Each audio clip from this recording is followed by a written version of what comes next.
daw bumili ng konting pagkain. Sige po, kuha lang po ako ng pagkain. Wait lang po. Wala. Ito po pagkain. Idagdag niyo na rin po sa yung 100. Maraming salamat po sa tulong na binigay niyo sa akin. Maraming salamat po.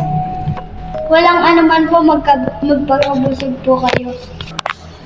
Maraming salamat po talaga.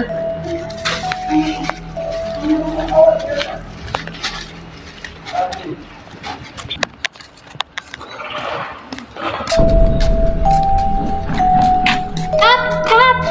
May nabalitaan ka na ba na may paparating na bagyo? Wala pa. Ito oh. Ganun ba? Marta, tingnan mo nga. Fake news lang daw po. Anong ba?